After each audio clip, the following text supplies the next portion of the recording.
Welcome to the Cherish and Conquer podcast, the show dedicated to celebrating female entrepreneurs' strength, resilience, and innovation. Be inspired by stories of women and what they cherish to help them conquer against all odds. Every other week, you will learn from remarkable women on how they navigate challenges, uphold their values, and create sustainable success. And now, here's your host, Jim Rembach. Welcome to the Cherish and Conquer podcast, and I'm excited today because we're going to speak with Loretta Napoleoni, who is the author of Techno Capitalism, The Rise of the New Robber Barons and the Fight for the Common Good. And I would dare to say, when we start talking about the information that we're going to talk about and referring to the book, on the cover of the book, it talks about how the work and the research that was conducted by Loretta has a very grim outlook. And so we're going to search for, hopefully, the hope inside of that, so we can actually break some of these barriers and, build better dreams and outcomes. So Loretta, welcome. Well, thank you so much for inviting me. I appreciate you for being here. Now, in the book, you talk about techno capitalism and you discuss, the emergence of what you refer to as robber barons. And could you elaborate on who these modern robber barons are and how they impact the common good? Well, the robber barons actually are what I also call them the tech titans. So this is a group of people which are at the helm of the largest high-tech corporations, people that started to a certain extent also the tech revolutions. So we're talking about Zuckerberg, for example, Elon Musk, Jeff Bezos. And I call them the robber barons because in reality, technology has the potential to really improve our life, to even change some of the main problems that we're facing today as a species, for example, climate change. But because technology is in their hands, because they control it, and also they have prevented the technology from spreading around. So to get us to understand how actually technology works and to use it for ourselves. At the end of the day, this technology is used to accumulate large amount of money, profits for their company, instead of being directed to improve our life. So the common good refers to humanity. And to a certain extent, one could say that because technology has become so paramount in everyday life, it is a good that should be owned by the people and not by private corporations. Okay, so when I think about that, and look at your works here, I mean, how does what you've created, and of course what's to come, how is that actually making difference in people's lives? Well, you're talking about my book, how this. Well, I mean, the book is really a description of the journey of the technological revolution. So it starts from the 1980s, from the cyberpunks, who actually had this vision of the state. I mean, they were libertarians in part, but also one could say that some of them were Marxists. I mean, among them, there was Julian Assange, for example. So they wanted to guarantee the freedom inside the cyber universe of the individual. So they didn't want the state to control the individual inside the internet. So it starts from that, and then it takes the reader all the way to what is happening today, and it shows the various stages. And the aim is to make people understand that this evolution has been positive for many, many things, but it has also been negative for many others. So we have not exploited to the full the potential of technology for all of us. So we are always recipients of this technology, which is controlled by somebody else.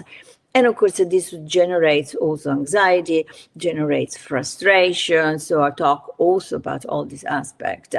How do we go about that? That's the key issue. Well, I think, the first step, it is to become conscious of what is happening, which most people don't. So that's what's the message of the book. Okay, so when I start thinking about the concepts of masculine and masculinity, and I start looking at when I think of barons, that's the first image that comes to my mind, is all of these guys that are fighting for power. So tell me a little bit of difference in regards to women in tech and women, how they focus in tech versus the viewpoints and the actions of essentially a lot of these robber barons. Well, interestingly enough, there are no women among the robber barons. In fact, this is a male category, very much so, as it was a male category in the original robber barons.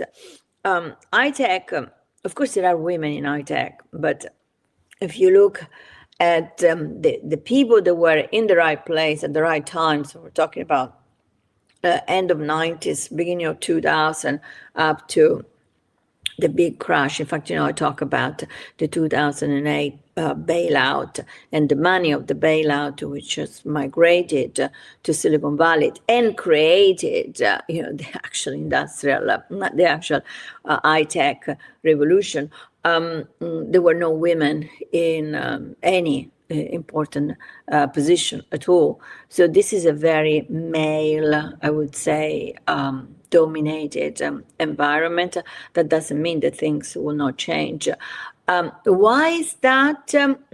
Well, even among the cyberpunk was predominantly male. I think it's because technology and the structure actually of the first computer revolution, when computer was introduced, was very close to the masculinity, I think, of the individual. Women were not aware. They were not also in those professionals that didn't study in the universities computer science, for example, mathematics. So today the situation is very different, but we're talking about the 1960s, the 1970s, because this is the time in which these people who were akin to this new idea about computer were studying mathematics, physics, all these subjects. Okay, so you talked about the awareness piece, and this is kind of what we're referring to, because when you start looking at tech and a lot of the research associated with tech, and it's still very male dominated. However, they talk about when women focus in on developing technologies and things like that, they're looking for a positive impact to the world. And with a lot of this robber baron talk, we're talking about, conquering and controlling and, dominating, all of those types of things. So how can we make a difference by making this shift faster so that we are having that positive impact that you're talking about instead of this control? I don't think that the shift is necessarily based upon male, female. I really think the shift is based upon people becoming conscious of what is happening and putting pressure upon politicians in order to regulate the industry. So basically, this is what it's all about. I mean, what I say in the book, I also say that politics, regulation in particular, so legislation is always one step behind, if not more, to technological innovation. So you can never regulate this industry because this industry keeps evolving so quickly. And by the time you come out with certain kind of legislation, the technological innovation is somewhere else. So, new things are happening. So I don't think that the individual or the society per se, as well as, the women the female, let's say, side of society can do very much about that. I think this is really a political effort, as it was, if you think about a political effort during the Industrial Revolution. At a certain point during the Industrial Revolution, the pressure that was coming from the workers who were clearly exploited by the first industrialists produced the trade unions, and the trade unions started to put pressure upon politicians, and therefore we saw how democracy then has evolved. So that if we take the Industrial Revolution as an example, one could say, well, eventually all of this will happen. Eventually there will be a democratization process of technology. But the problem here is that while in the Industrial Revolution you had two main elements, capitalism, which was the capital, of course, and the workers, so the labor force. And without the labor force, the capitalism could not function. Here, you have a reduced weight of workers is very little. You have capital, you have technology, so you, especially now with the AI, and then you have a very small component, which is labor. And that creates an imbalance. So we cannot go down the path of the Industrial Revolution. We need the state to intervene and rebalance the whole equation. Want more insights from female entrepreneurs? Get complimentary access to Marina's Army for additional tips, tools, and tactics from this episode.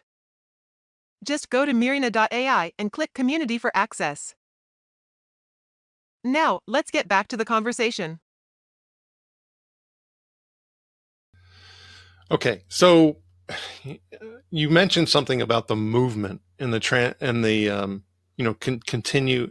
continuous shifts associated and the gap that exists between industry and government and all the delay. So can we talking about the Grimmer piece? Can we realistically expect that we're going to see the types of changes that need to be made in order for us to not, or to be able to obtain more of this, democratization? Well, it's a very important and very difficult question, because it's a question that predicts, the future. What we can see at the moment, okay, so what we've seen so far is that the EU has been very active in regulating the way these tech titans or robber barons have been able to exploit their products. So, for example, there is a legislation on privacy. So you have that was introduced by the EU. So they can't use your data as such. They need permission from you to use your data. Now, of course, if you think about that, most of these web pages or apps, that if you don't accept, right, they don't let you use it. So, but at least there is something there. The US has been much more reluctant to do that, but things are changing. We see in the last year or so that the US also is going after the exploitation of data and information by all of these different apps or web pages. Is this going to change in the long run? Meaning, will the state eventually, take over? Will technology become property of humanity instead of being, property of a very small group of people? I think the longer we wait for legislation to block them, the more difficult it is, because they're getting stronger and stronger. I spoke with several people that are working in the antitrust, for example, section of the EU, and what they say, they say, these individuals are more powerful than the head of states, because they actually have a global empire, if you think about them. So, and they behave in such a way also because they are conscious of being so powerful. And then there is another element I think that we have to take into consideration, is the fact that because they accumulated so much wealth, they are actually important donors to the various political groups. So we saw the story of Sam Bankman-Fried with FTX. That he was the largest donor to the Democratic Party in the United States. I mean, he actually gave $5 million to Joe Biden. So, and we know what's happened to him. He was found guilty, of fraud. He probably will spend the rest of his life in jail, without even talking about all the people that lost, phenomenal amount of money investing in FTX. So, I mean, if politics will continue to depend upon their funding, I don't think that we're going to go anywhere. So I can't really answer your question. I think the EU will continue to be particularly tough. I think the US will become tougher. I mean, you saw what's happened with TikTok. But then again, the story of TikTok is super interesting because, there is a threat of a ban on TikTok if TikTok is not sold to an American company or an American individual. But then now we have got, yesterday, I think, the Joe Biden campaign saying that they will continue to use TikTok for their campaign. So you see the contradiction? I mean, it's a huge contradiction. So I don't know. I think, there may be also an implosion from within, meaning all these apps, all these different web pages, also this bombardment of messages. There are so many that there may be actually a new generation, I hope so, that will say enough is enough, so I'm going to switch it off because it's too much. So that could be another possibility to weaken their power. So coming from like a grassroots movement of individuals that are born bombarded by all of this, and then they decide no more. I'm looking for the real thing. Real contact, real interaction. Okay, so when we start looking at this kind of goes back to what I was talking about. Is finding hope, and trying to make a difference. And so what I hear you saying is that it's left up to the individuals to make a bigger difference. And so tell me if I'm wrong-sided in that thinking. Yeah, I mean, of course it's the individual, because, the individual, okay, in all of this, in this techno capitalism, the individual is everything. So the individual is the resource, right? So you mine the resource of the taste, the desires, the dreams, the fears, anything that has to do with the individual. And then the individual is also, the market, because, all of this is either sold to the individuals or is used to influence the individual in important decisions, such as, for example, the political decision, the election. So there's nothing else. So here we're not talking about a capitalist system where you have resources coming from Earth. So you can talk about, the wool, for example, right? The textile industry. So you have a resource, this resource is exploited. The exploitation is based upon a joint venture between capital and labor and produce a product which then is sold to the people. Okay, no, here we have people being resource, right? exploited by machines and algorithm in order to sell, the people product to the people. It's completely different. So, of course, the individual is the core issue of everything. The individual has the power to switch off. And if we switch off, that's it. All this industrial revolution, this high-tech revolution, a big chunk of it, of course, I'm not talking about the electric car, I'm not talking about, other aspects, but for sure, even if you think about AI, I mean, if all of a sudden we switch off and there is not anymore, that kind of, massive data in the internet, AI won't be able to perform as well as it is performing. So it's us. Well, when I think about that, I'm going back to all of this has passion associated with it, whether one of the robber barons or whether or not I want to make a difference in regards to the potential the exploitation. And so what are some of the things that we need to cherish in order to be able to conquer over the exploitation, in order to be able to conquer over things we may be heading in regards to that grim element? Well, I mean, I think, the first step is becoming aware of what is happening, which is already massive. So, we got to educate ourselves. I think, the next step is to gain control of technology, which is not easy. It's actually, very, very difficult because, we don't know how it works. You can't go to a school where, they teach you how to. Yes, I guess, you could learn coding, but, it's just so much. So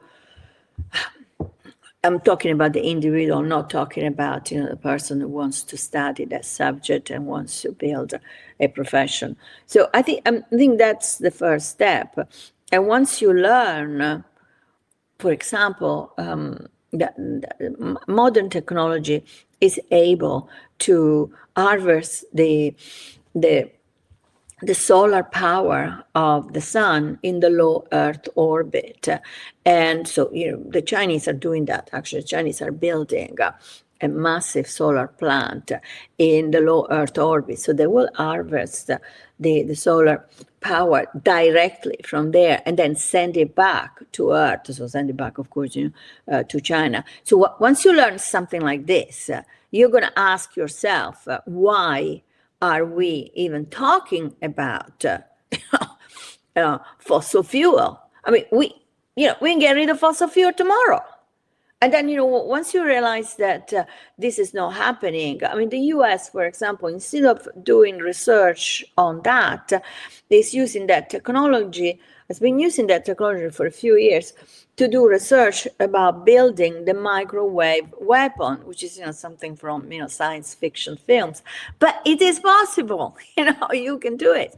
So once we learn all of this, then, people may actually start questioning what really is going on with the way our politicians approach key issues. Now, the issue of energy is mega. I mean, we are now facing another wave of inflation because primarily of energy costs, because of what is happening in the Middle East, for example.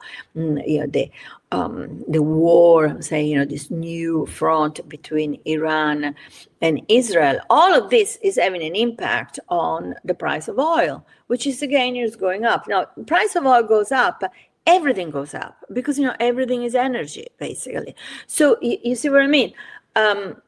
It's all about awareness, understanding, and once you are there, I think there is a lot we can do. But how do you get to that level? See, I don't have the answer. I mean, I really don't. But any kind of grassroots movement that we have seen in the last 20 years has not lasted long enough to make a difference. So we have this flirting of grassroots. I mean, think about, Occupy Wall Street, for example. We have this flaring of this grassroots movement, and then within a year they disappear. I mean, I think, one of the talking about women, I think, the Me Too possibly has been one of the long lasting and, the more solid, movement. And again, I think, the role of women here is very important, fundamental. The same thing is what is happening in Iran. The women have started this protest, which is carry on at incredibly high prices, with people dying, people being executed. So maybe, talking about male and female, maybe one could say that, the women so far, what we've seen in these grassroots movements, those initiated by women were long lasting and more solid. But it was still talking about very little in comparison to what's happened in the past. I mean, think about the hippie movement, for example. I mean, how radical it was, how long it lasted, and how much, it changed the world. The anti-Vietnam movement. I mean, we're talking about years and years. So this short attention span, I'm afraid, is also one of the conditioning of this technological revolution, whereby, we're bombarded constantly by messaging, by, promotion, that our brain has become less acquainted with something deeper, longer lasting, and more complex also. Well, that goes back to kind of what I was talking about as far as, the things that we need to cherish so that we can persevere, be more resilient, and be steadfast, so that we can conquer. I think that's, those are qualities and strengths that, we aren't born with. Yes.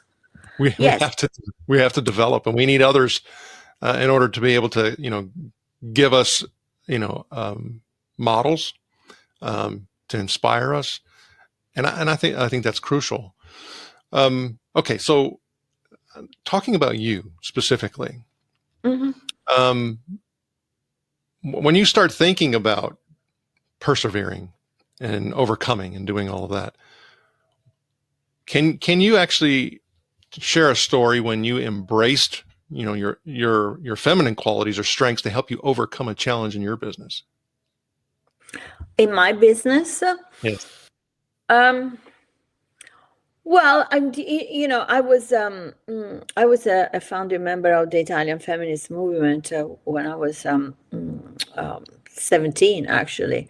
So I did many battles. I did the battle for abortion. I did the battle for the divorce. I mean, in Italy there was not divorce. I also come from a country that was a very male-dominating country, and still is to a certain extent. So I would say that in my profession as an expert on financing of terrorism and also advisor of governments and all that international organization, the fact that I grew up struggling for equality between men and women played a very big role. I mean, it made me more resilient. It also, I think it made me less keen to be influenced by certain kind of behaviors. Being a professional woman in an environment which is dominated by men can be quite confusing because they may use certain kind of behavior, which is gentle behavior, or they treat you in a different way that they would treat a man. So I was perfectly aware of that, so I didn't fall into that trap. I met a lot of really, really outstanding women also through my profession. They were more or less in my same in the same place. One thing I must say is that, of course, I belong to the baby boom generation, so things are different today. But we didn't know how to create a group the male behavior in my profession was very much tribal. So there was groups that were formed, and these groups moved together, and especially inside big corporation, you have the group that climbs, the ladder together. Women didn't do that. I think it's not because women don't know how to do it, but because number one, there were at that time too few women to create that kind of environment. Then number two, we have never learned how to behave in this way. So the boys' club, what is called the boys' club, is something that goes back centuries, millennia. The men went hunting, but actually now we know that it was not as such. But I think that was a problem, and it was very difficult to create this kind of solidarity among women. So we were all very much individuals within, the various groups, and that was difficult. I must say that was difficult because you always felt that you were on your own. So all the battles were fought by yourself, and then sometimes you get help, of course, even from the men. But it was a very lonely kind of profession. Yes, that's what I felt. Well, okay, so kind of what I was alluding to earlier. What are some of the changes you see today, and how does the work that you're doing right now going to help accelerate some of that change? Oh, I think today is very different. I think women are, well, this is the century of women.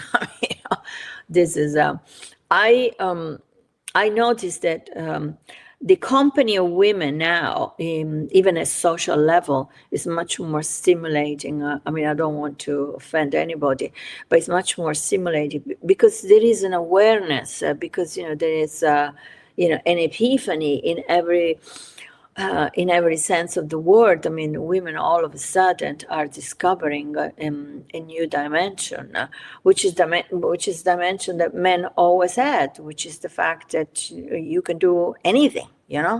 It's almost like I would say that the American dream now has, translates into, the women dream. We can do anything. You can become president of the United States also. It's going to happen. You can go to the moon. There is no limit. And that is fantastic conquest. So, I'm very proud of the fact that I was right there with the feminist movement at the beginning, because this is our legacy. We did it, and of course it's going to take some time to get to total equality, but we did it. Meaning, if I had a granddaughter today, that granddaughter would not hesitate 1 second to go into any of those professions that at that time, for me, were very difficult to break into. So, yes, I would say that this is going to be the century of women. It's not going to be easy, but not because women will not succeed. I think it's not going to be easy because it requires adjustments between the two sexes and all the others also. So we need to get to a point whereby it is accepted, the fact that we're all equal, regardless of our sex or inclination or whatever. So that is going to require some time for the adjustment. But from the women point of view, oh my gosh, the women are right there and are going to the top, definitely. Well, I appreciate you sharing your background and essentially leading the way for so many. Okay, so what are some key lessons that you've learned about self-love and its impact on your journey? Okay, so, my journey, I actually, I had a very traumatic experience a few years ago, talking about resilience and also being prepared for the worst all the time because, I'm a woman. so my ex-husband, who was he ran his own company and it was very successful. He actually almost bankrupted us because business started to go wrong. And basically, what he did, use our own money to cover his losses without telling me anything. And this went on for years.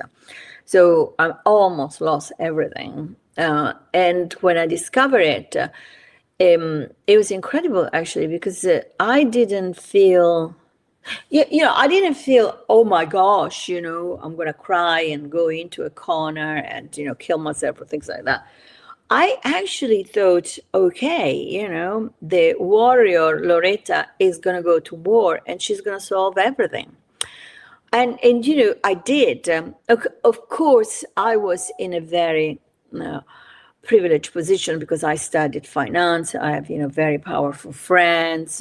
I knew how to move about in order to, so if it was a woman who actually had not that kind of knowledge, it would have been completely destroyed. But, I had that. But in retrospect, thinking about, the self-love, it was my love for myself, meaning I knew I could do it. I didn't doubt one single second that I was going to come on top of that thing. So that kind of security, that kind of confidence, I think is very much related to my experience growing up, in a country that was not very keen on women, but also in my confidence. I mean, I think I did good things in my life. I spread the word of many, my book, for example, on the kidnapping and the migrants. Now everybody talks about that, but, when I did it, I was, the first one, to point at what was happening. So I did good things. And I thought, I can do it because of that. So that self-confidence. So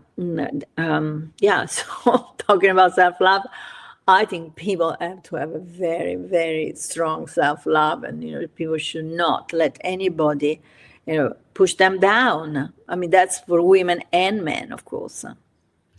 Oh, that's fantastic. Okay. So what advice do you have for women when it comes to business relationships and networking, and how has this advice impacted you? Oh, well, I think, networking among women is absolutely fundamental.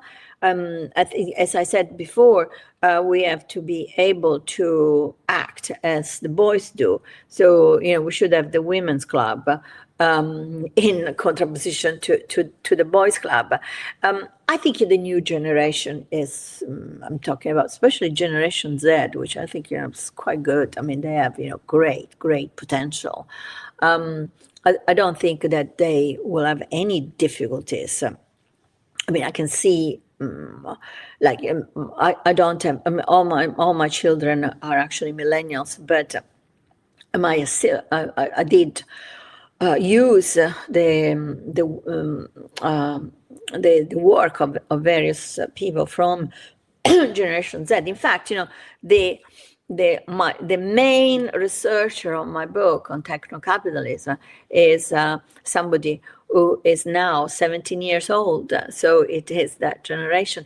But I think they are right there in terms of women networking, women sticking together.